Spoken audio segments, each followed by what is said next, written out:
Valdivia y me va a tocar exponer la clase sobre envejecimiento activo y prevención en geriatría. Esta clase es una clase que me parece no es que sea más importante que la del resto, pero ahorita es un objetivo primordial cuando ustedes hagan cualquier tipo de intervención en medicina, que es la parte preventiva. Vamos a tocar lo que es un poco la epidemiología, muy poco porque sé que ya han tenido su clase de demografía con el doctor Reboredo, la realidad de lo que es el envejecimiento saludable, la prevención, conclusiones y bueno, las fuentes de información. Para considerar primero lo que es la epidemiología, el dato más importante que sucede hoy en día es que la población mundial está envejeciendo rápidamente. Esa sola frase que ustedes lo pueden denotar y hasta poder ver, tiene implicancias enormes en el desarrollo de lo que vienen a ser los países, ¿no? Y en el desarrollo de lo que viene a ser lo que es la salud. Porque cuando uno dice cuáles son las, no se debería considerar amenazas, pero cuáles son los cambios más importantes a los que ustedes se están enfrentando en esa generación, está el hecho de que va a haber un cambio climático, está existiendo este cambio climático, existe un cambio tecnológico importante, hoy en día todo el mundo se mueve por medio de la tecnología, y el tercer cambio es lo que se llama la ola gris. Tenemos una curva, tenemos un cambio en la pirámide demográfica y vemos que la población adulta mayor es cada vez más longeva. Y por lo tanto incluso están aumentando más que poblaciones adultas o adultas jóvenes. Y incluso eso ya se traduce en lo que ustedes pueden ver, ambientes culturales, ambientes artísticos. Esta es una foto de una película que de repente ustedes han apreciado, que es la película Coco. Pero ¿por qué es importante, no? Una película tan exitosa, que está hecha para todo tipo de generación. Miren todo el vínculo de generaciones que aporta en constitución de familia esta película, ¿no? Incluso la bisabuela, ¿no? Coco, que cumplía 100 años, ya era cuidada ¿por quién? Por su hija, que también es una adulta mayor, y a su vez el hijo o el nieto de la abuela es el papá del protagonista, ¿no? del chico que trata de hacerle recordar a su abuela. Pero es para que vean cómo se va extendiendo la longevidad y en base a eso cómo nosotros podemos estructurar o desarrollar nuestras sociedades. Porque vamos a trabajar con todo este grupo poblacional y a todos ellos hay que darle algún tipo de trabajo o tarea para que la sociedad pueda desarrollarse. El envejecimiento poblacional es alarmante, pero al mismo tiempo es algo importante en que invertir. En el año 2015, a nivel mundial, el número de personas de 60 años bordeaban casi los 900 millones de personas, o sea, el 12% de la población total. Se especula que, siguiendo las tasas de crecimiento actuales, que cada vez son más veloces, en el año 2030 van a llegar a ser el 16% en las personas mayores de 60 años. Pero ya para el año 2050 probablemente hayan 2.000 millones de personas mayores de 60 años, o sea, el 21% de la población total que existe en el planeta Tierra van a ser adultos mayores. A eso se llama un envejecimiento poblacional. No por decir que eso es malo. Y la velocidad en que ocurre el envejecimiento es a una velocidad sin precedentes, y eso es gracias a lo que existe o existió posguerra, que es el famoso baby boom, que es que la mayoría de personas comenzaron a tener hijos, y el avance de la tecnología en medicina y en salud, lo que hace que yo no me muera de una infección a los 30, a los 18 años, sino que sobreviva a eso si es que me da, que haya mejores ambientes sanitarios, no exista pues una epidemia de la peste como ocurrió en Europa. Y entonces, por ejemplo, Francia, un país europeo bastante longevo, El tiempo que se ha aproximado en llegar hasta los 80 años, que es más o menos la expectativa actual, le ha demorado 150 años. En cambio, en países como México o Latinoamérica, estamos alcanzando los 80 años a una velocidad de casi 60 años. Es la mitad de lo que ha conseguido una población europea en envejecer. Por eso es que frente a eso nosotros nos tenemos que adecuar. La gente va a seguir viviendo más. Y por lo tanto, el tener más tiempo de vida hace que nosotros nos replanteemos realmente qué es o qué significa ser una persona envejecida. Esta es una publicación de la Organización Mundial de Salud, en la cual ya reportan para todos los países que para el año 2050 el 80% de los adultos mayores vivirán en los países de ingresos bajos y medios, como son nuestros países, y que debemos reportar que 1 de cada 5 personas van a ser adultos mayores si consideramos nuevamente la edad de 60 años como un punto de partida para considerar a un adulto mayor. Y entonces, si nosotros vemos que si 1 de cada 5 personas van a ser adulto mayor, pues no podemos entender que esas personas que van a estar en abundancia van a ser personas pues que van a ser dependientes, que van a significar una carga para la sociedad o que van a estar llenas de enfermedades crónicas como aparecen con la edad. Y es por eso que parte de la literatura que yo les traigo acá, parte de la que les invito a leer, es el Informe Mundial sobre el Envejecimiento que hace la Organización Mundial de Salud y la Oficina Panamericana de Salud, y que dice, ok, hay más adultos mayores. Es más, la presidenta del Fondo Monetario Internacional, la señora Christine Lagarde, en forma alarmante hace 4 años dijo, ok, hay muchos adultos mayores y eso puede amenazar enormemente a la economía mundial. Cosa que lo dijo siendo una persona tan intelectual, una persona que está en un puesto tan alto, totalmente ajena de datos, ¿no? Los datos que muchas veces nos dan los informes periodísticos, nos dan las noticias que nos bombardean día a día, muchas veces no son analizadas. Y este estudio o este libro blanco se dio para analizar sobre cuál es la realidad del envejecimiento y de lo que significa en cada país. Y una de las principales realidades del envejecimiento es la siguiente foto. Ustedes ven que todos los que comparten las fotos son adultos mayores. Ahora, los adultos mayores que ustedes ven en las fotos, ¿los ven similares? ¿Los ven parecidos? No.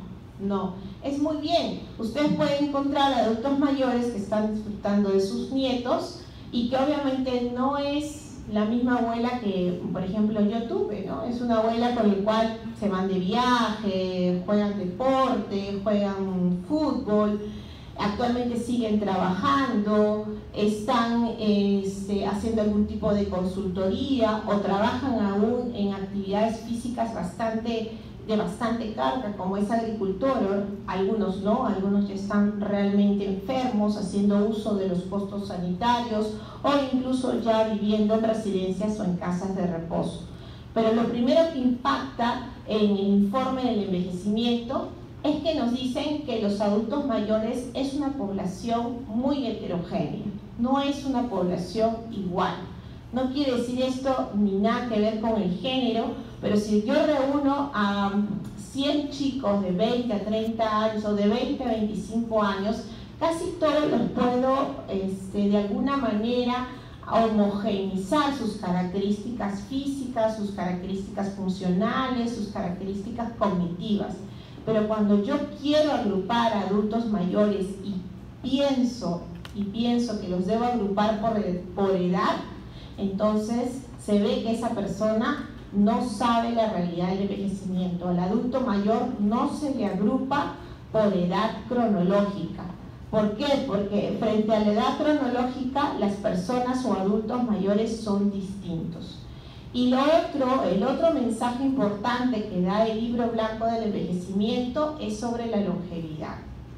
No porque vivas más vas a vivir bien, porque en la época después de la posguerra todos querían buscar la famosa piedra, o como dicen, ¿no?, la alquimia, el famoso elixir del anti-envejecimiento, ¿no? No morir, vivir más.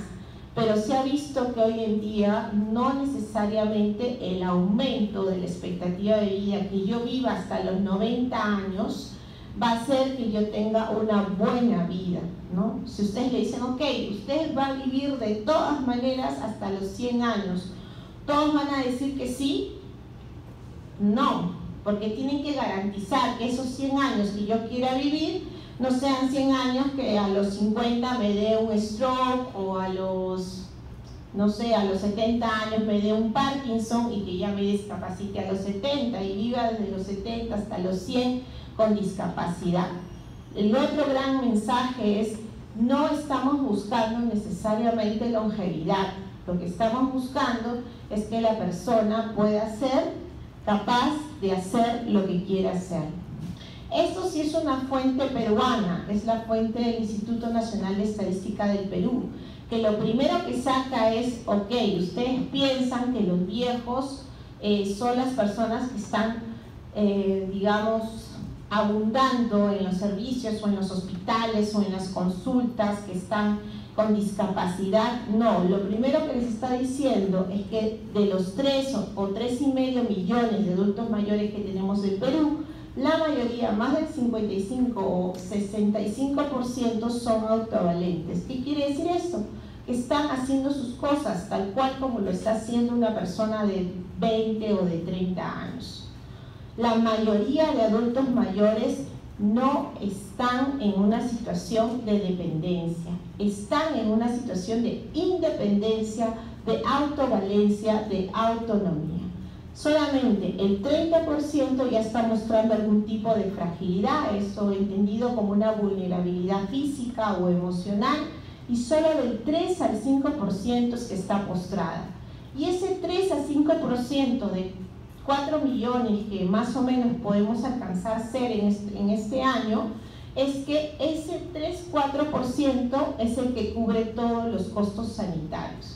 Por eso la importancia de no aumentar esa población. Si ya con ese 3 a 5% estamos saturados en emergencia, en consultorio, en la casa con una persona dependiente, imagínense que realmente todos los adultos mayores estuvieran en mala condición de salud.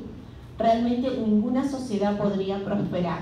Por eso el objetivo de nosotros hoy en día es lograr un envejecimiento y una prevención de la discapacidad.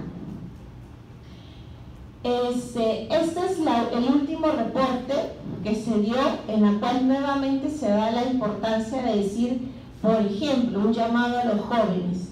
El 61.8% de las personas mayores, es decir, entendidas más de 65 años, son jefes de hogar, son los que aún están manteniendo el hogar, los que están dando la plata, los que están aportando no solamente a los hijos, sino a los nietos. Entonces es un pilar importante en la economía y en el desarrollo de la sociedad. Segundo, el 54% de las personas adultas mayores es la que integra la población económicamente activa, quien mueve hoy en día la economía de muchas sociedades y en la cual obviamente siguen siendo países muy bien desarrollados aquellos que tienen adultos mayores, pero adultos mayores que se encuentran actualmente trabajando, negociando, haciendo inversión.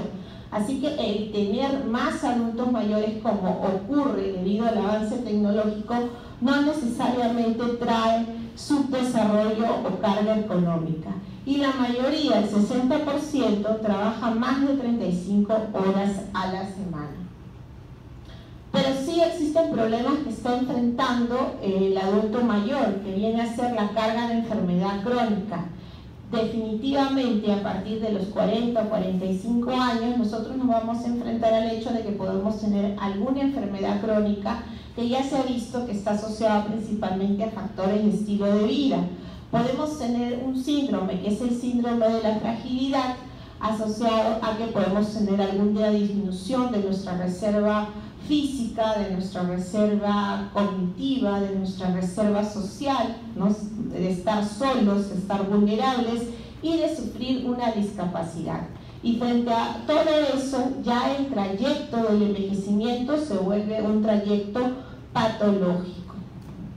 Esto es importante, tiene más del año 1980, pero fueron los principios por los cuales se da hoy en día las estrategias preventivas a nivel mundial. Esta es la teoría de la comprensión de la morbilidad. ¿Qué indica esta teoría? Esta teoría indica que si yo solamente me fijo en el aumento de la expectativa de vida, es decir, ok, si te da una enfermedad como un infarto, voy a solamente enfocarme en prevenir un segundo infarto y nada más, pues el paciente va a vivir lo que tenga que vivir, pongamos, va a vivir hasta los 75 años, pero yo lo tengo enfermo desde los 50. ¿Cuánto tiempo está enfermo este paciente? Casi 20 o 25 años. Entonces, todo eso que va a traer consigo, fragilidad, caídas, readmisiones hospitalarias, mal estado de salud. Entonces, no es el enfoque el hacer una prevención en cualquier edad secundaria, porque simplemente voy a expandir una morbilidad. Lo que yo tengo que hacer es una compresión de la morbilidad. ¿Y eso qué significa? Significa evitar el evento primario o retrasarlo lo más posible, porque los efectos o la preponderancia de un factor genético de una enfermedad, salvo unas cuantas, es muy baja. Entonces lo que hago es generar todo lo posible que se evite los factores de riesgo que me lleven a que tenga la enfermedad y obviamente retrasarlo. Entonces, de repente igual se me puede aparecer, porque tengo alguna predisposición genética, qué sé yo, una enfermedad, por ejemplo, una diabetes, pero si yo me he cuidado bien, probablemente esta aparezca en forma muy tardía, a los 70, a los 75 años. ¿Y yo cuánto voy a vivir? Probablemente hasta los 80. Entonces, ¿cuánto tiempo de enferma voy a tener? 5 años. Entonces, la enfermedad no me va a maltratar tanto. La teoría de la compresión de la morbilidad es una teoría que actualmente sigue demostrando de que la medicina enfocada en atención médica, es decir, farmacológica, de prevención secundaria, va a fracasar. Hoy en día la estrategia de la medicina de prevención primaria, no farmacológica, de estilos de vida, es la que va a demostrar un éxito y un desarrollo hacia todas las sociedades, ¿no? Eso es importante, la teoría de la comprensión de la morbilidad, ¿no? Expansión, no, comprensión. Y es por eso que en el año 2001 sale el primer concepto, que es el envejecimiento activo, en la cual lo que te indica es, ok, vamos a optimizar la salud, la participación y la seguridad para mejorar la calidad de salud de las personas que envejecen. Y la calidad de las personas que envejecen va a estar en función a que no se enfermen y a que tengan acceso a la salud. Hasta ese entonces ellos entendieron y dijeron, no, lo que necesita el adulto mayor es no enfermarse tanto y si se enferman, tener una asistencia pronta. En eso se enfocaron y por eso crearon múltiples sectores para que el adulto mayor de alguna manera pueda ser atendido. Entonces dieron 4 políticas importantes. Nuevamente se enfocaron en las enfermedades crónicas porque estas eran altamente prevalentes en las personas mayores. Entonces vamos a reducir la carga de las enfermedades crónicas, vamos a reducir los factores de riesgo, hasta ahí todo va muy bien. Vamos a ver que tengan servicio social, que tengan salud cerca y obviamente la necesidad, y creo que eso sí marcó un gran importante, de que algunos adultos mayores necesitaban asistencia para la vida diaria. Y eso es lo que viene a ser la importancia del cuidador. Porque el cuidador no puede ser un rol familiar. El cuidador cumple un trabajo de asistencia de vida diaria o de asistencia instrumental y eso proporciona salud al individuo que lo recibe. Por lo tanto, si la carga todavía sigue siendo llevada a la familia y no se le da al cuidador ya un rol social, entonces todavía vamos a decaer en el esfuerzo de que todas las personas mayores reciban una asistencia adecuada. ¿Por qué se cambia el concepto de envejecimiento activo? Porque nuevamente le da mucho peso a las enfermedades crónicas, y las enfermedades crónicas no tienen tanto el peso en salud como debe tener otros determinantes. Estos son los determinantes que ve el envejecimiento activo importante. Ve que tienen que tener acceso a la salud, que no deben ser tan pobres, que tienen que tener acceso a los servicios sociales, que el entorno físico sea un poco amigable, y en la parte de los determinantes conductuales son los estilos de vida para que las enfermedades crónicas no sean o no estén tan bien establecidas. Pero fracasa, no fracasa, sino que no es completamente exitoso. ¿Por qué? Porque las enfermedades crónicas igual, de alguna manera, aunque se eviten o se retrasen, van a aparecer en un individuo que envejece, porque tenemos una predisposición a que esto aparezca. El problema es que nos seguimos enfocando en la enfermedad y no en la capacidad del individuo. ¿Cuál es la capacidad del individuo? Lo que determina vitalidad. ¿Y qué es vitalidad? Vitalidad es tener fuerza, es tener conciencia, es tener capacidad cognitiva. Entonces, cuando ya cambian este concepto, es que sale el envejecimiento saludable. ¿Por qué? Porque yo puedo tener a un individuo que tiene POC, que tiene diabetes, que tiene hipertensión, y el individuo puede ser un corredor de maratón. ¿Les parece que eso se puede dar?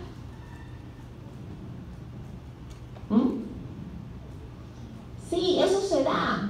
Las personas que a partir de los 65, 68, 69 años quieren correr maratones no son personas sanas. La salud no tiene que ver con la ausencia de enfermedad. ¿La salud con qué tiene que ver? ¿Pero qué es calidad de vida?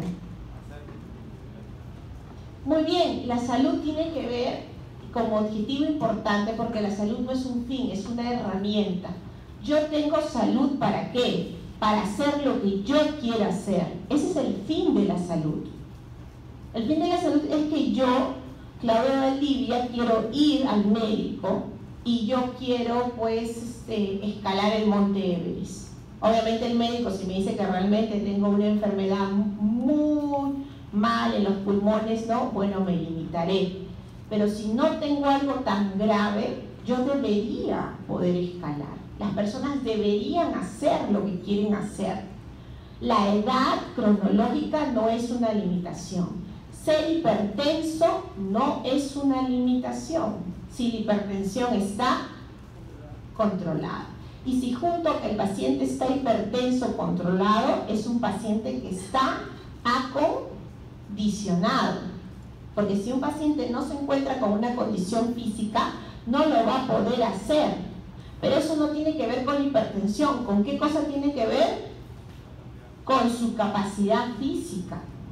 Entonces, el envejecimiento saludable da un viro completo y dice, ok, hay que manejar las enfermedades crónicas, pero el principal determinante de la salud de un individuo está en su capacidad física y en su capacidad cognitiva. Porque si a mí me da una enfermedad cognitiva como el Alzheimer, pues sí me va a limitar a largo plazo. Pero si yo puedo evitar que me la dé, no. Y la condición física se puede lograr teniendo cualquier tipo de enfermedad, mientras la enfermedad se controle y mientras yo ejerza trayectos que me hagan que mejore mi condición física. Por eso es que lo primero que determina el envejecimiento saludable es que a las personas no se les puede definir su vejez en términos de cuántos años ha vivido. Esa es la razón por la cual yo les expliqué que a las personas no se les agrupa en edad cronológica, sino en los términos de lo que son capaces de hacer. Yo tengo personas de 65 años que están destruidas, están ya en silla de ruedas o están en andador, y tengo personas de 100 años que actualmente están en mi grupo de terapia de sarcopenia, que están haciendo ejercicio con pesas. Incluso la última, una paciente de 94 años, decidió comenzar a correr maratón porque su nieto corre maratón. Entonces actualmente ha terminado de correr una maratón de 5 kilómetros. Entonces la edad por sí sola no determina la condición física de un paciente. Y lo que nosotros nos tenemos que enfocar en el envejecimiento saludable, que es lo actual, es que la persona sea capaz de hacer lo que quiere ser. Y la capacidad de hacer lo que uno quiere ser es la capacidad funcional. Ese es el objetivo actual del envejecimiento saludable, enfocarnos en la capacidad funcional. Por eso es que cada persona mayor es diferente. Algunas personas mayores, sin importar la edad que tengan, tienen la capacidad física y mental comparable con alguien de 30 años. La tienen. Pueden hacer el mismo rendimiento de una persona de 30 años. Como a veces yo pongo de ejemplo, si yo escojo, porque tendría que escoger a algunas personas, y las entreno y las condiciono físicamente, así tengan 80 años, están en la capacidad de competir con estos chicos de los realities y de repente ganarles. No hay limitación. Pero también hay personas mayores que ya están en la necesidad de requerir ayuda de terceros para realizar incluso actividades básicas. Pacientes que tampoco deben ser abandonados y que requieren la asistencia de lo que se llama un cuidador. Entonces, no existe una persona mayor típica. Quitemos los estereotipos de viejo. Cuando yo veo un signo de viejo, digo, no saben lo que es ser viejo, porque viejo no significa discapacidad. Los viejos son muy diferentes, así tengan la edad que tengan. El primer mensaje, ¿no? No existe persona mayor típica. Como ven acá en el estudio del libro blanco, separan los estratos y como pueden ver, a mayor edad, que es el último rango, 80 años, la capacidad física y funcional de las personas están más dispersas, porque vamos a encontrar a más personas que son heterogéneas en su condición funcional y en su condición física, ¿no? Entonces el envejecimiento saludable determina mucho que la persona debe ser capaz de hacer cosas que la persona valora el mayor tiempo posible. Si trabaja, que trabaje. Si decide cuidar su casa, que la cuide. O sea, ese es el sentido. Por eso que lo define como un proceso de fomentar y mantener la capacidad funcional, que es lo que permite el bienestar en la vejez. Lo primero que le dicen a una persona mayor cuando le hablan incluso sobre envejecer y cada vez se ve viejo más cercano a los 100 años, es que no le quiten su autonomía. Eso está muy asociado a la sensación de satisfacción de vida y de bienestar. Que uno solo se imagine que porque va a ser mayor va a usar pañal, o que alguien lo va a ayudar para hacer sus necesidades, o que alguien lo tiene que duchar, cosas que toda su vida uno lo ha hecho por sí mismo, eso ya quita calidad de vida y quita bienestar.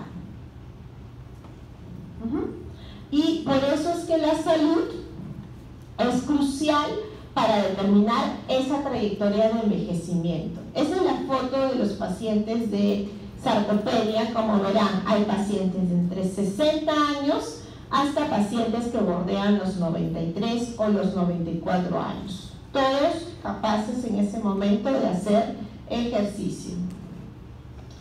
La capacidad funcional hoy en día, que está muy bien estudiada, sí comprende atributos relacionados a la salud que hace que una persona haga lo que quiera hacer, pero tiene dos variables importantes o dos componentes. Uno es la capacidad intrínseca y otro es el entorno. La capacidad intrínseca es lo que actualmente está siendo muy en boga en lo que es envejecimiento, estudios biológicos de envejecimiento, porque la capacidad intrínseca es la capacidad que tú tienes para poder desarrollar, es como tu potencial.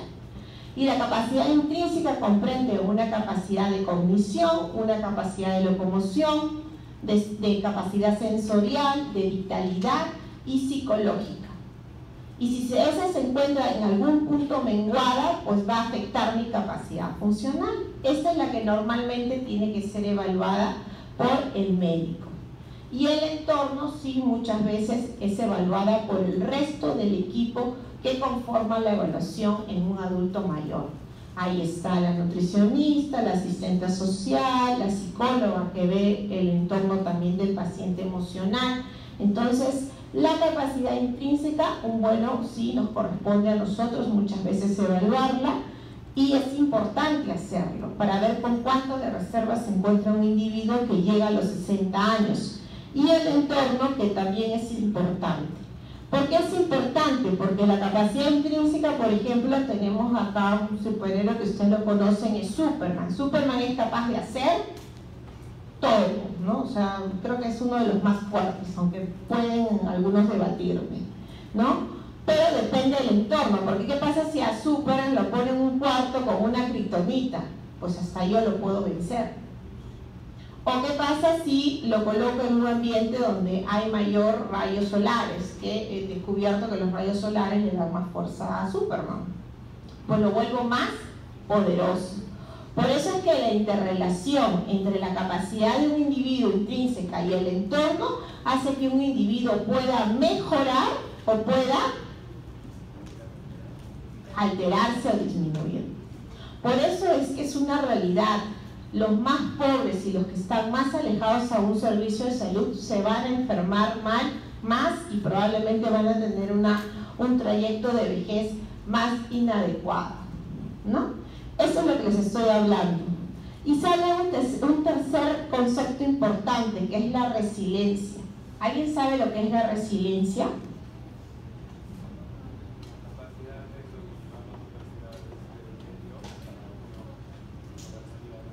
Muy bien, no solo del medio. La resiliencia tiene que ver con la posibilidad de poder resolver, de poder vencer esas adversidades del entorno o de la capacidad intrínseca para poder seguir manteniendo una capacidad funcional. Esa es la resiliencia. La resiliencia, por ejemplo, es lo cual me permite que un individuo, por ejemplo, con Parkinson, que ya no puede comer por su problema de Parkinson, ya se han creado instrumentos especiales para comer. Entonces, yo no le voy a dar de comer al paciente con Parkinson, que ya está demostrando esa limitación. ¿Yo qué voy a hacer?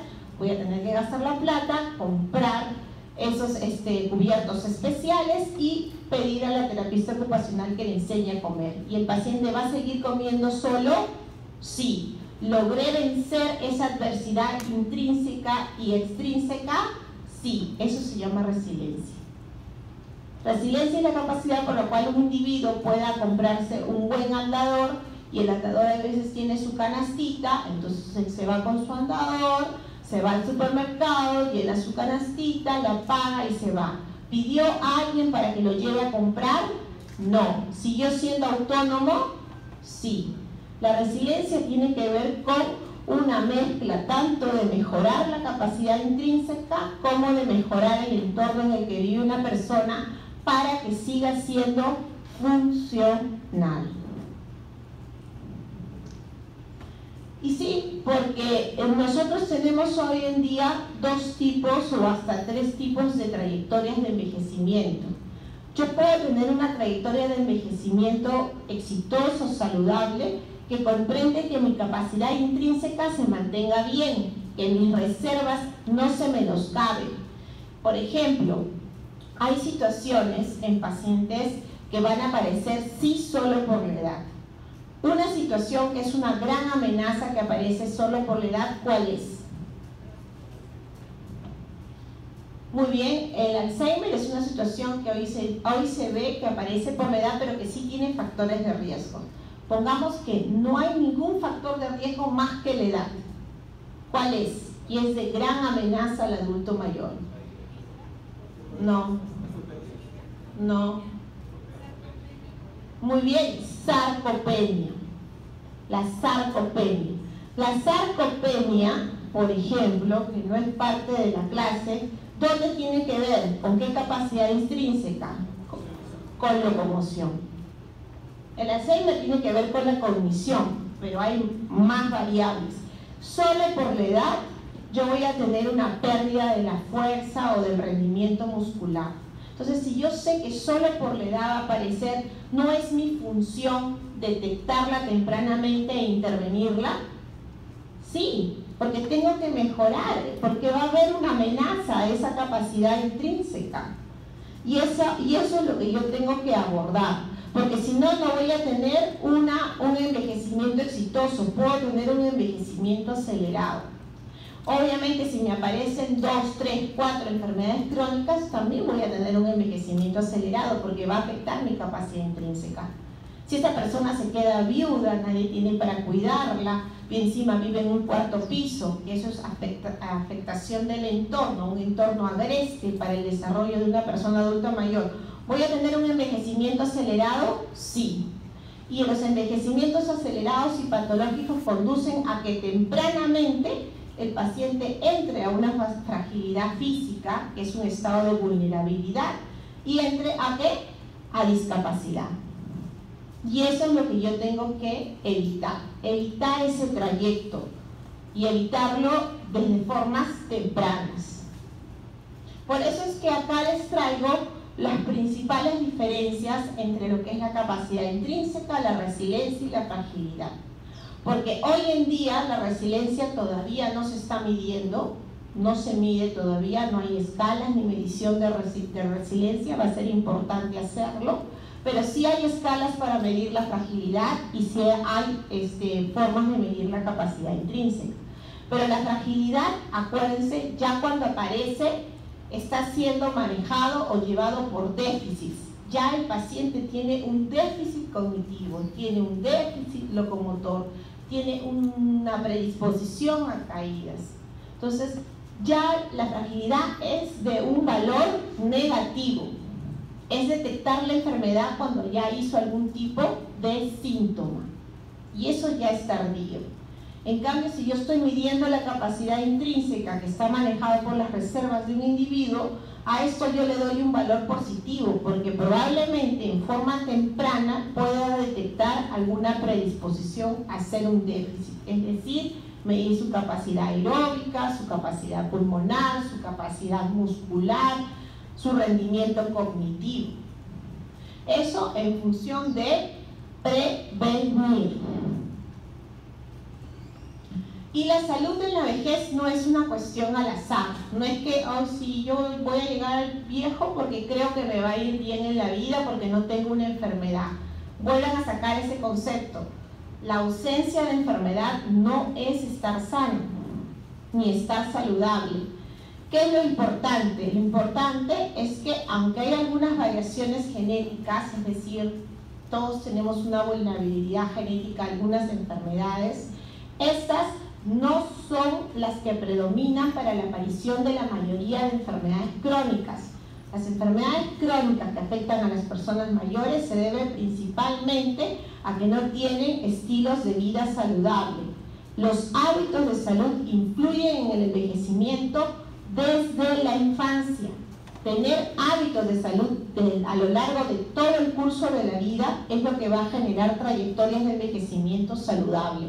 No significa que no podemos aplicarlas desde cualquier etapa de la vida. Incluso actualmente ha salido en la última revista de JAMA que aplicar actividad física moderada en personas de 60 o 70 años cambió la trayectoria de envejecimiento de esas personas. Es decir, no hay límite para poder no establecer medidas de mejora o de modificación, pero cuanto más temprano lo hagamos, bien, y que el mayor peso que tiene para prevenir algún tipo de enfermedad o de mejorar el trayecto de envejecimiento son los estilos de vida saludable, ¿no? ¿Cuáles son los factores que influyen en la salud en la vejez? Nuevamente, acá los he separado: entorno e individuo. Individuo es capacidad intrínseca.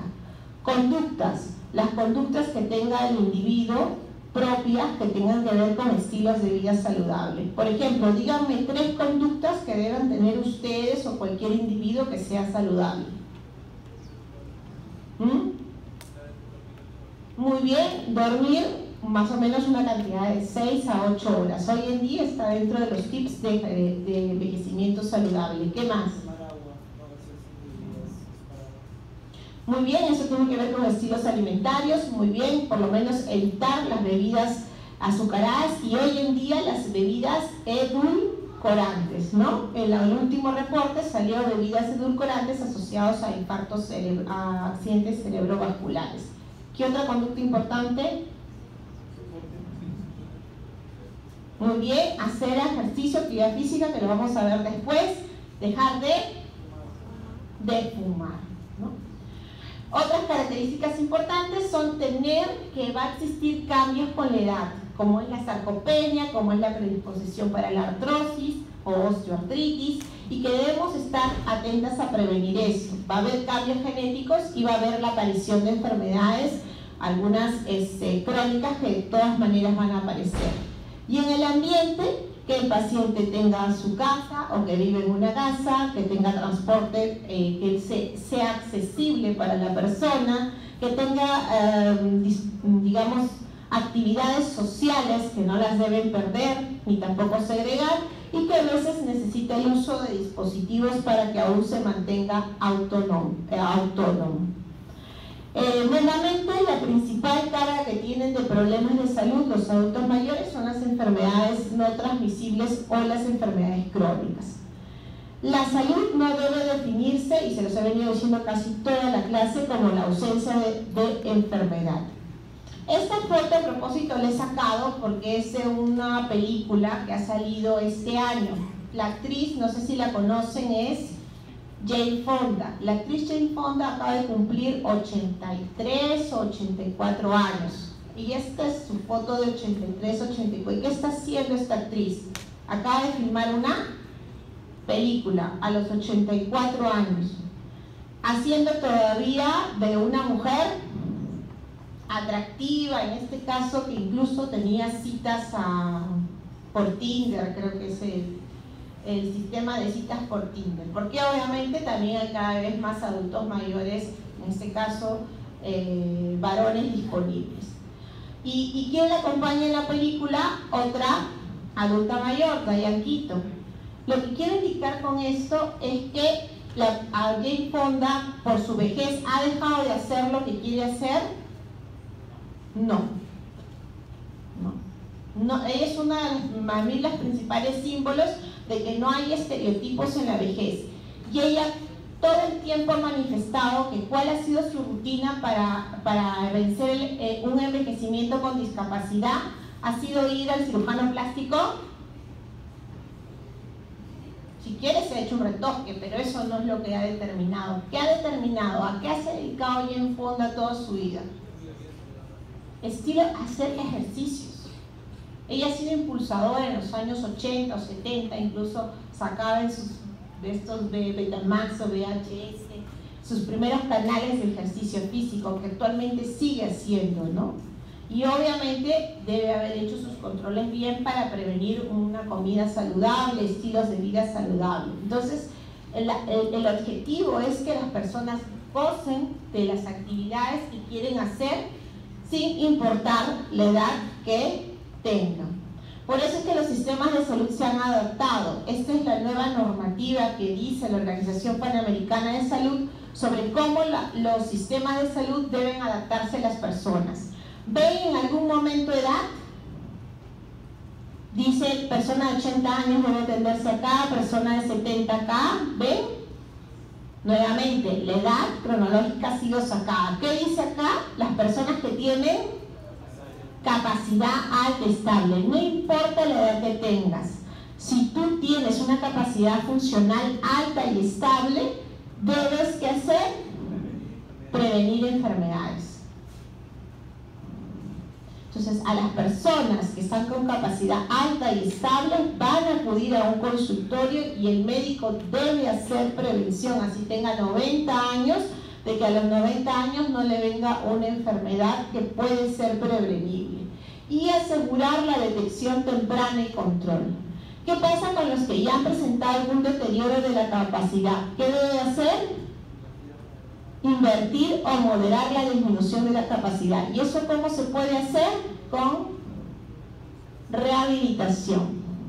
Acá entran mucho los programas de rehabilitación cognitiva, de rehabilitación física, que no es lo mismo que en la parte de prevención. En prevención yo también mando a hacer ejercicio físico, pero ese ejercicio físico no es para rehabilitar, este sí.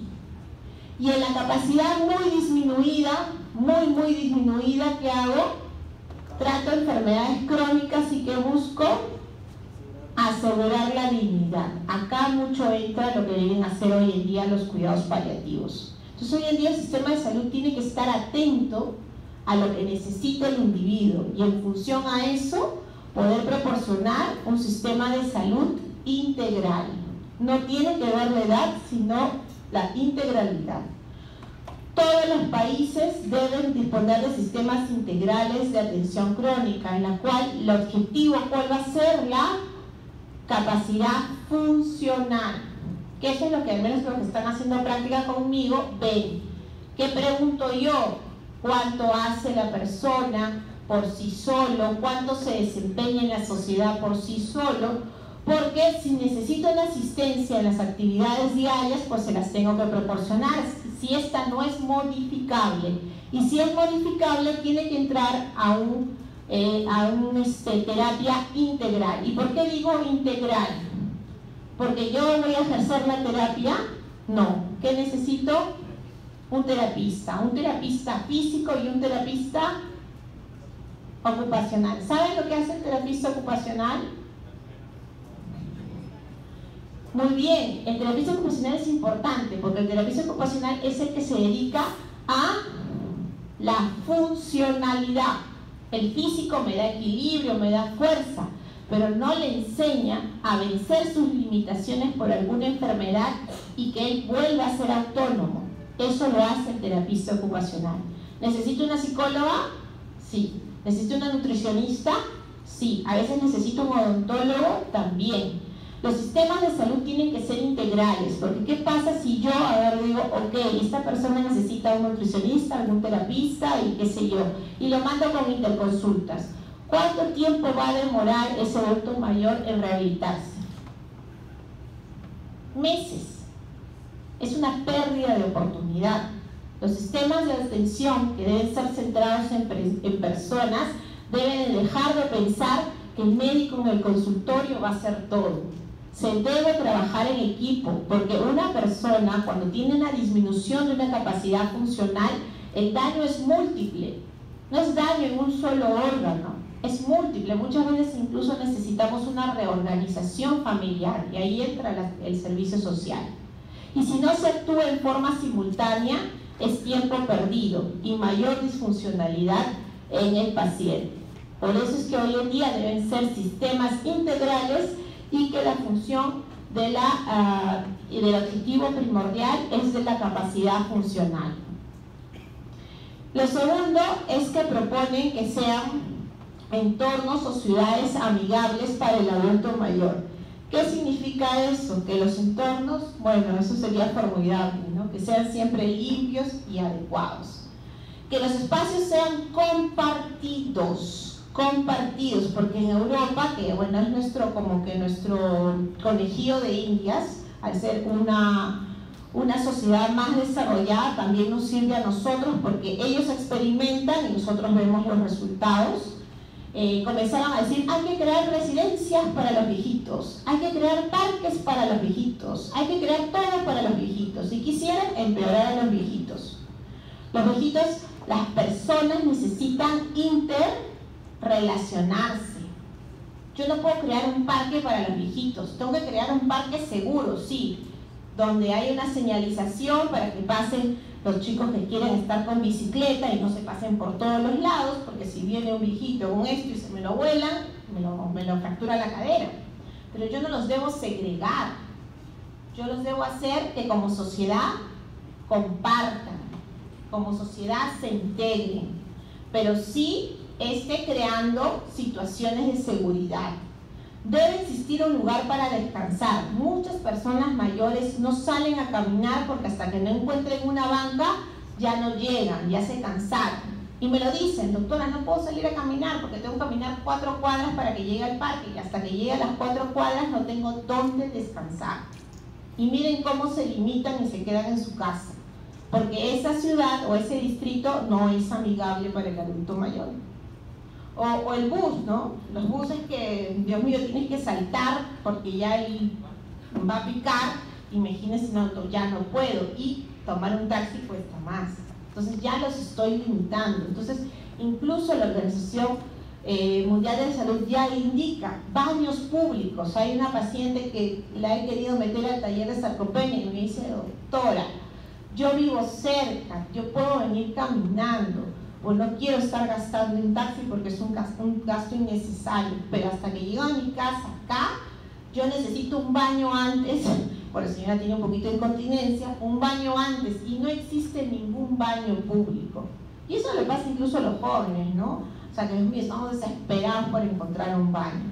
Deben existir baños más frecuentes para el uso del adulto mayor, para que el adulto mayor no se quede en su casa cuando no es necesario quedarse, cuando es una persona que Segundo, facilidades para el buen conductor. No significa que el adulto mayor deba dejar de conducir. Deberíamos mejorar la señalización de tránsito para que el adulto mayor pueda seguir visualizándola o verla y pueda seguir manejando. Esos son los prototipos que indican que se necesitan para un envejecimiento saludable. Desterrar los viejismos, la cantidad de discriminación porque creemos que los viejos son decrépitos es impresionante en esta sociedad. Crear ambientes amigables para el adulto mayor. En eso los viejismos me parece tan grave porque hoy en día ponen fila para el adulto mayor. ¿Y qué símbolo ponen? Un viejito con bastón. ¿Qué es eso? Bueno, ni mi mamá quiere entrar ahí. Pero tiene razón. Un viejito con bastón no es un viejo. Un viejito con bastón es una persona que está discapacitada, pero no es un viejo. Y eso es un acto de discriminación. Alineemos los sistemas de salud a las necesidades de los adultos mayores y desarrollamos sistemas de cuidados a largo plazo. No porque ya esté viejo y discapacitado no va a necesitar la asistencia, sino que ahí tenemos que llegar a domicilio, ahí tenemos que aplicar cuidados paliativos, ¿no? Como les dije, en la actualidad podría haber más discriminación por razones de edad que por el sexo o por la raza. En prevención, 2 mensajes básicos: medidas preventivas, cuanto antes se tomen mejor y ninguna edad es mala para iniciar estas medidas. El estado funcional tiene que ver con todos los ambientes que nosotros tenemos que hacer prevención, por eso el desarrollo de los sistemas integrales: cognitivo, enfermedades crónicas, estado afectivo, entorno ambiental, apoyo social, estado socioeconómico. Pero hay datos importantes. ¿De qué se mueren los viejos? ¿De qué se mueren los viejos? De neumonía. Hasta ahora en el Perú, en pleno siglo XXI o XXII ya, se mueren de neumonía, de una enfermedad infecciosa. Entonces tenemos que prevenir la neumonía. Y de ahí los siguientes que se mueren de ACVs o infartos cerebrales, de ahí sigue la diabetes y la cardiopatía isquémica. La primera causa de discapacidad de los adultos mayores es la pérdida auditiva y la pérdida visual. En primer lugar la auditiva y en segundo visual. Esa es la primera causa de discapacidad. La clásica es que no escuchan y no oyen. Y que eso fácilmente puede ser modificable, pero a veces en forma muy costosa. Lo otro son las osteoartrosis, el enfisema, la depresión, las caídas y la demencia. Para tener un envejecimiento exitoso, lo que se trata es igual evitar la enfermedad. Tenemos que evitar las enfermedades, pero tenemos que mantener el funcionamiento cognitivo y el funcionamiento físico. Entonces, ¿cuáles son las recomendaciones que hacen las guías internacionales de geriatría? La primera es que toda persona mayor de 70 años tiene que pasar por un tamizaje de fragilidad y sarcopenia. Y eso no pasa, pero eso es lo que se debe hacer. No con el objetivo tan solo de hacer detección, sino de hacer intervención. Todo aquel que entre consultorio y que tenga 70 años debe hacerse un tamizaje de fragilidad, que ahí utilizamos la escala de Frey, que a partir de 3 puntos es frágil, y la escala de tamizaje de sarcopenia, que es el SARC-F, que ya algunos lo han visto utilizar en el taller de sarcopenia, que es para detectar tempranamente un paciente con sarcopenia, que es a partir de 4 puntos. Entonces, esto es obligatorio. Otra cosa, detectar malnutrición. Malnutrición es una epidemia oculta en los adultos mayores. Miren, en el Reino Unido, de cada 3 adultos mayores, 1 está malnutrido. Ni quiero imaginar de lo que son las estadísticas actuales. Se debe aplicar para la malnutrición una escala de tamizaje que es el MNA de la versión corta, ¿no? El Malnutrition Assessment, que permite en 12 preguntas hacer un tamizaje corto. Y lo otro, y es lo que les estoy trayendo, hace poco en abril ha sido el Congreso de Cardiología americano, pero que se han reunido tanto la Sociedad del Corazón Americano como la Sociedad o los cardiólogos. ¿Y qué mensajes importantes dieron? Incluso ese fue el logo que han colocado. El logo que han colocado es en el centro que sale estilos de vidas. Porque ¿qué han dicho? ¿Qué dijo el doctor John Warner, que es el presidente, bueno, acaba de ser el expresidente porque ya le tocó su cambio? Dijo, estamos aquí, o sea, estábamos acá en el Congreso de Cardiología 2019 para decir que las modificaciones en el estilo de vida son las únicas capaces de prevenir el 80% de las enfermedades cardiovasculares. O sea, si quieres prevenir enfermedad cardiovascular, lo único que queda es que controles tu peso, hagas ejercicio, no fumes, comas carbohidratos con granos, frutas, verduras y tomes adecuada y tengas un adecuado control de tu glicemia. Entonces, esto es lo importante, y que los determinantes sociales son importantes para poder hacer esos estilos de vida. Y que segundo, el cardiólogo, ya el cardiólogo también lo ha reconocido, tiene que trabajar en equipo. Eso es lo que es la medicina centrada en persona, obviamente la medicina del futuro. Y nuevamente da combate a los sistemas de atención médico porque dice que solo el 10 al 20% de nuestra salud está determinada por la asistencia médica. Así como cuando me dicen, doctora, pero yo vengo todos los días. Usted puede venir a consulta todos los días que quiera, pero yo no le genero salud. ¿Quién genera salud? Usted mismo. Las personas tienen que comenzar a entender que quienes se generan salud son ellos mismos y obviamente la sociedad. Porque si vivimos, por ejemplo, ustedes médicos, ¿no? Yo también he hecho, cuando era residente interna, unas guardias horrorosas de cada 48 horas sin dormir. Eso es mala calidad de vida. Hoy en día creo que lo trataría de modificar, no significa que vayan y se rebelen por culpa de la doctora Valdivia, pero lo cambiaría porque atenta contra el estilo de vida que yo estoy tratando de fomentar. Hoy en día hay gente que trabaja igual, trabaja con mucho estrés, hay mucha depresión, hay poca actividad física. Entonces la gente está viviendo mal. Hay diabetes a los 40 años, a los 35 años. Alarmante. Y esos son los principales mensajes que da en prevención. Primero, estilos de vida saludable. Segundo, el médico tiene que trabajar en equipo para que justamente aborde los estilos de vida saludable. No solamente cómo está tu presión, cómo está usted, qué hace, cuánto duerme, qué come. Segundo, prohibido las grasas trans. Grasas trans no pueden comer. Si comen, se van a morir.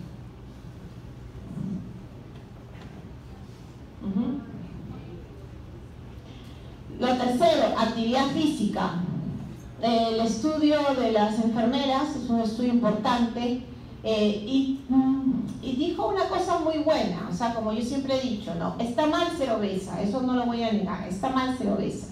Pero independiente si una mujer es delgada o tenía sobrepeso, si era físicamente activa, las trayectorias de su salud eran mejor. Entonces, incluso venciendo el daño que puede hacer el sobrepeso, la obesidad, está el ser activos. Eso es lo que hizo o propuso el estudio NHS. Ya hoy en día, gracias también a la app, al iPhone y a todos los celulares que miden los pasos diarios, se puede ver la inequidad que puede existir a nivel mundial de actividad física, en la cual obviamente nosotros nos encontramos todavía en un término medio, ¿no? Por eso es que a veces dicen que los que, a pesar que bueno, tienen unas infecciones espantosas, los que mejores tienen capacidad física, pues es en la zona asiática o rusa. Y ya se ha visto importantes datos, ¿no? Este es un dato del estudio JAMA sobre de qué es esto, de velocidad de marcha, ¿no? A mí, ¿no? ¿Quién se le ocurrió decir que porque una persona camina más rápido va a vivir más? Pero lo pensaron y tuvieron razón. Tanto en hombres como en mujeres, si tú caminas más rápido, vas a vivir mejor y más. Y eso ya está probado científicamente. Y la velocidad de marcha, la única manera que mejoras es que hagas ejercicio físico. Y por eso es que ya lanzó su mensaje la Academia de Cardiología y del Corazón y dice, ok, hay dos cosas que tienes que hacer. La primera, porque ese también es un mensaje para ustedes, o haces 30 minutos de actividad moderada 5 veces a la semana, que en un total son 150 minutos, o haces 25 minutos de una actividad vigorosa 3 veces por semana, que es un total de 75 minutos, más, no digo y, sino digo más, hacer algún ejercicio de fuerza muscular de alta intensidad 2 veces a la semana, para tener una buena condición cardiovascular. Este mensaje es importante que se lo lleven a la cabeza. Si no hacen eso y si no proponen eso a los pacientes, estamos mal. Son actividad aeróbica, vigorosa 75 minutos, moderada, que puede ser pasear a tu perrito, 150 minutos, y más una actividad de peso, de fortalecimiento. Eso tienes que hacer, ¿no? Y ese es el mensaje más importante. Incluso ya hay eslogans o cosas que aparecen en todas las redes sociales. Esta es una de las que me llega a mí con mucha importancia, porque es el empezar a estar activo, ¿no? Y se dice obviamente qué ejercicios consideramos vigorosos y qué ejercicios consideramos moderados, ¿no? El tiempo de los moderados y el tiempo a la semana de los vigorosos. Lo que debemos dejar de hacer, estar en la computadora, yo debería estar en la tablet o viendo Netflix, ¿no? Comenzar a hacer un poco de ejercicio de fuerza y flexibilidad, y las evidencias científicas que tiene el ejercicio. El ejercicio tiene el 40% menos de producirte diabetes tipo 2, el 30% menos de caída y de depresión, y el 20% menos de cáncer de colon y de mama. O sea, si quieres prevenir cáncer hoy en día, por ejemplo, colon y mama, debe ser una persona que sea deportista. Entonces, los beneficios del ejercicio están probados. Lo que pasa es que los médicos no prescribimos ejercicios. Por eso la importancia que a veces se da en este curso y en las prácticas de que ustedes aprendan a prescribir ejercicio.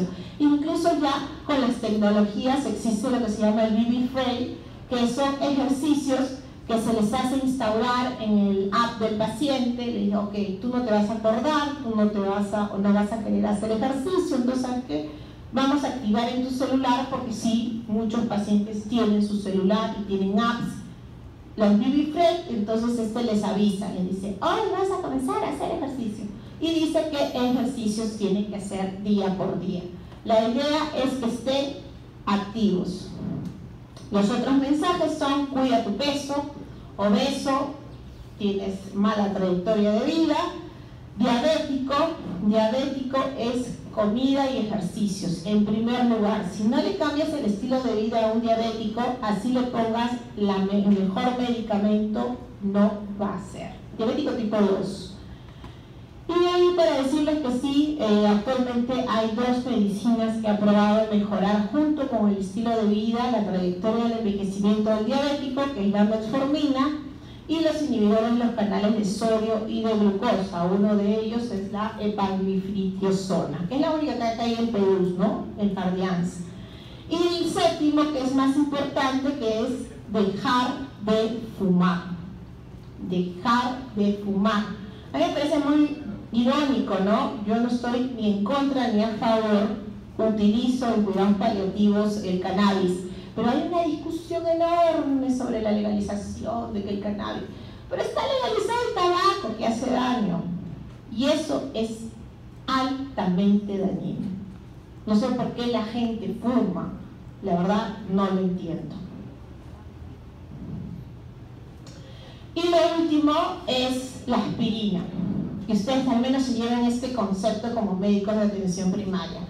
Baja dosis de aspirina no tiene ningún estudio en prevención primaria. La aspirina, que mejora el corazón, que sí para prevenir el infarto cardíaco, en prevención primaria no tiene ninguna utilidad ni en viejos.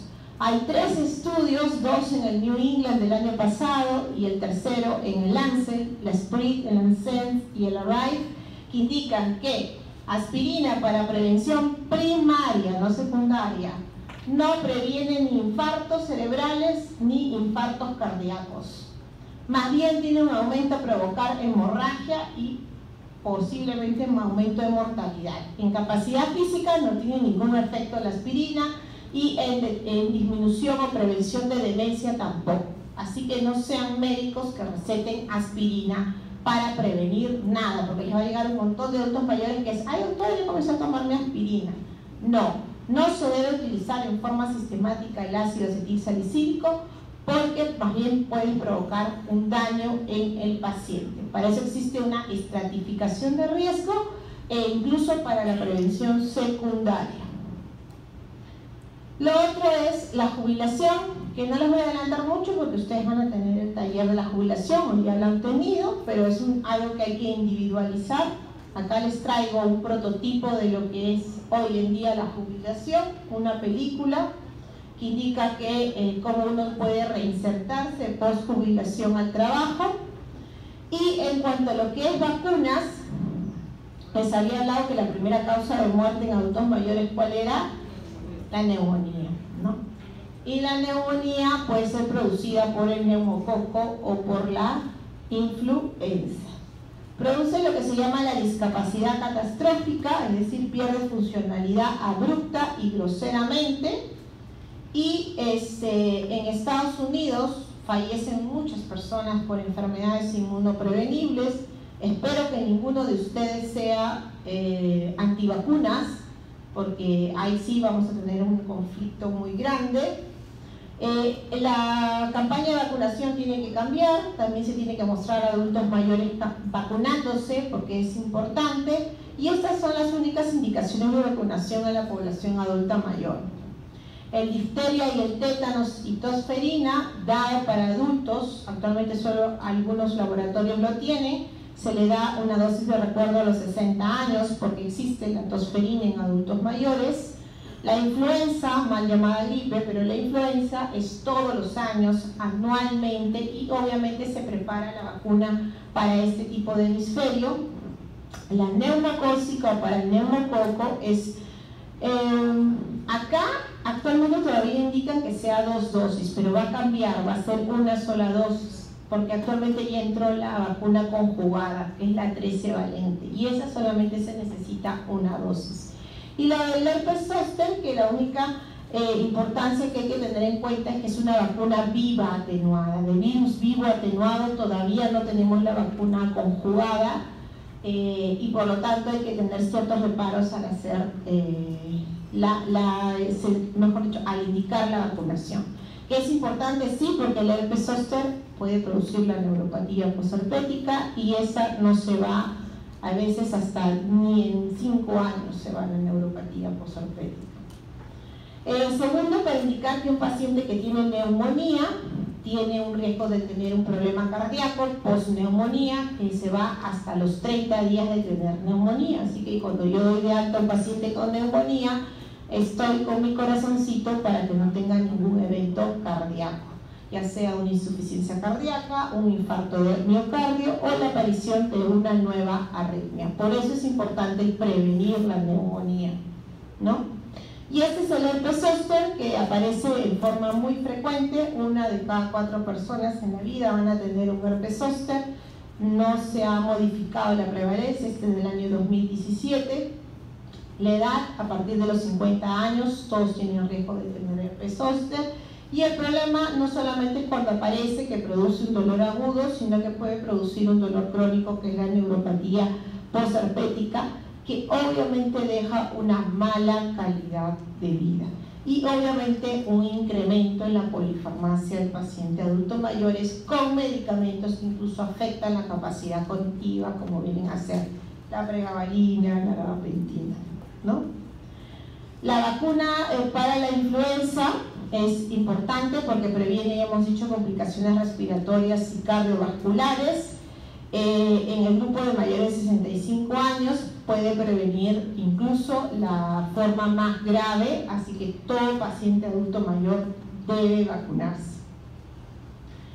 El mejoramiento se está dando porque se le está incrementando el antígeno para que tenga mejor respuesta, y la mejor vacuna para influenza a veces no es la que llega gratis acá, sino es la que cuesta en el laboratorio, porque es la intradérmica, ¿no? A mayor exposición a las células dendríticas que tenemos a nivel de la subdermis, pues tenemos una mejor respuesta para la vacuna anti-influenza.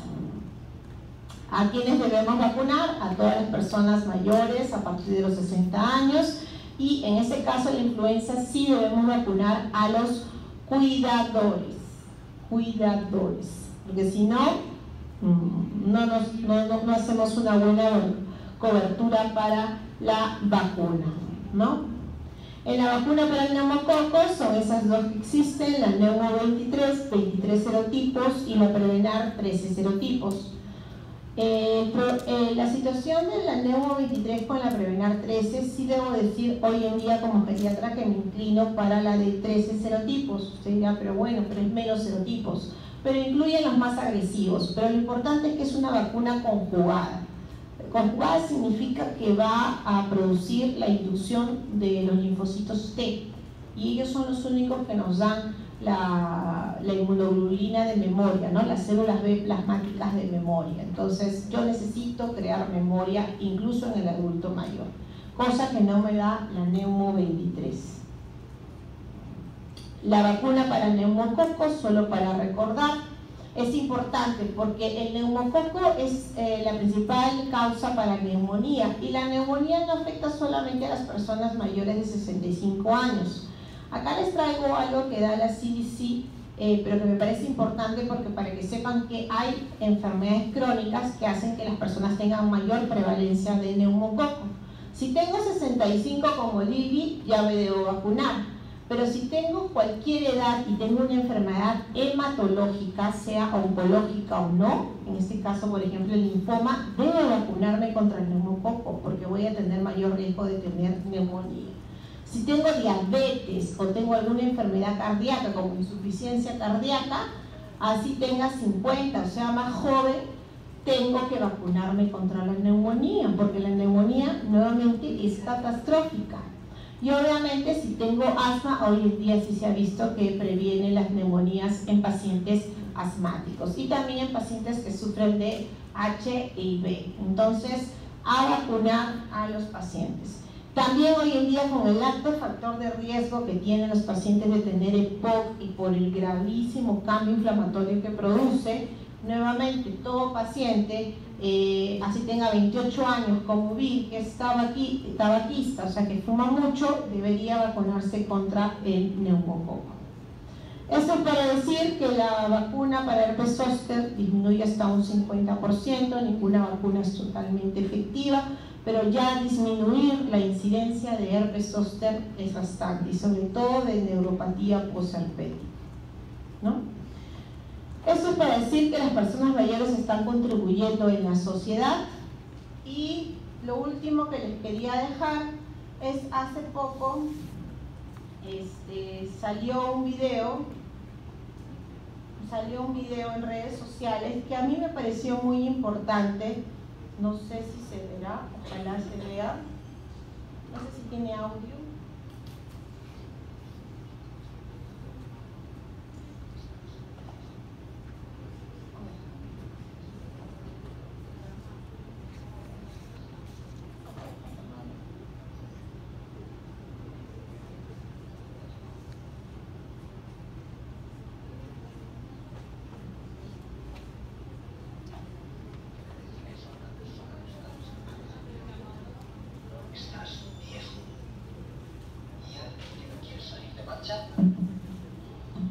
Estás hecho un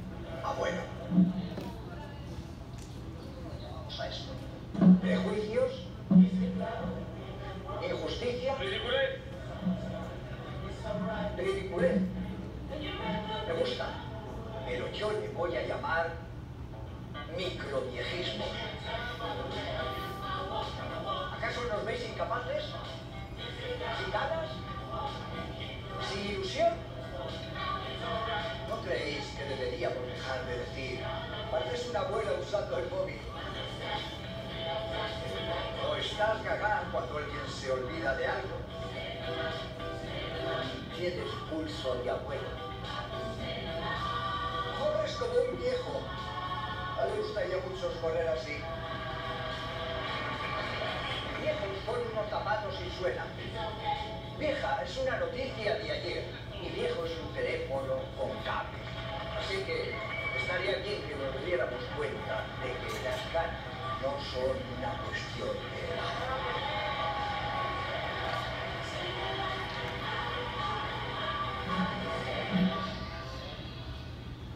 ¿Escucharon el video? Bien.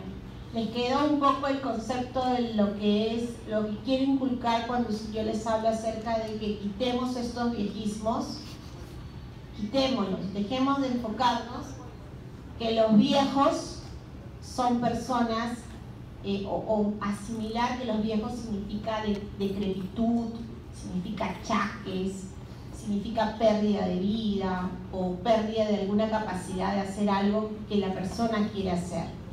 El enfoque de hoy en día es a lograr esto, lograr cosas que cada vez se están demostrando más. Eso sería todo, al menos que tengan una pregunta.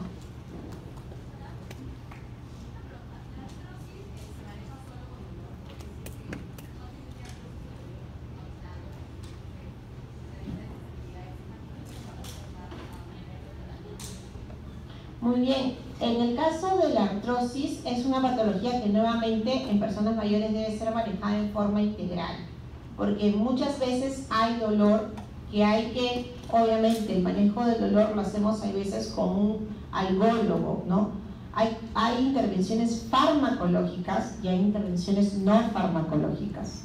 Yo para el uso del manejo del dolor hago todo lo posible para que se pueda suprimir. Obviamente es muy difícil en un paciente con artrosis llevar a un EVA de 0, pero con 2 o con 3 le puedo iniciar una terapia física. Normalmente hay veces no con peso, sino de repente con una densidad como el agua, ¿no? En tinas o simplemente primero de flexibilidad. Y sí, hay que hacerlo, hay que vencer el hecho de que la persona por la artrosis se quede con discapacidad, ¿no? En el caso incluso de pensar en un reemplazo, se llama al traumatólogo y se ve si realmente es posible hacer un reemplazo del hombro o un reemplazo de cadera si la artrosis ha hecho una degeneración importante. En rodilla tengo mis reparos porque hasta ahora no veo un buen reemplazo de rodilla. Es que igual a los 5 o 6 años me genera mucho dolor o mucha dismovilidad, pero trato de utilizar todas las herramientas necesarias para el manejo del paciente.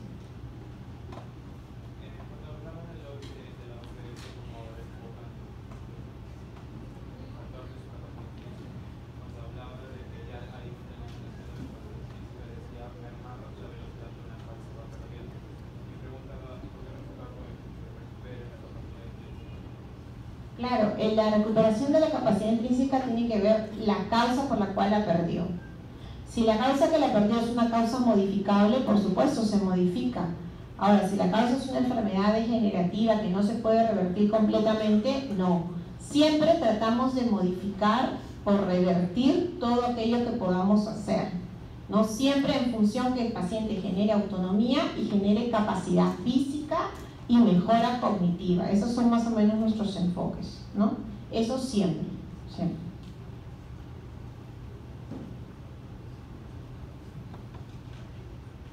¿Ninguna más? Está bien, entonces ya saben. Para cuando estén en su serum, lleven sus escalas de Salk, lleven sus escalas de Friel, hagan tamizaje de eso, generen o prescriban ejercicios físicos en el centro donde ustedes vayan a trabajar. Háganlo porque eso es lo único que genera un gran cambio en la trayectoria de las personas, sean estas adultas mayores o no. Ustedes mismos comiencen a generarse a hacer actividad física. Cuando uno lee sobre cómo iniciar a hacer ejercicio, existe lo que se llama la etapa de contemplación, es decir, ya voy a hacer ejercicio. Sí, mañana hago ejercicio. Incluso paga uno el gimnasio y no va todo el mes.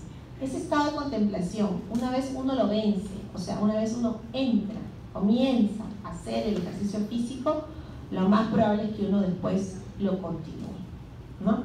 Eso es todo, gracias.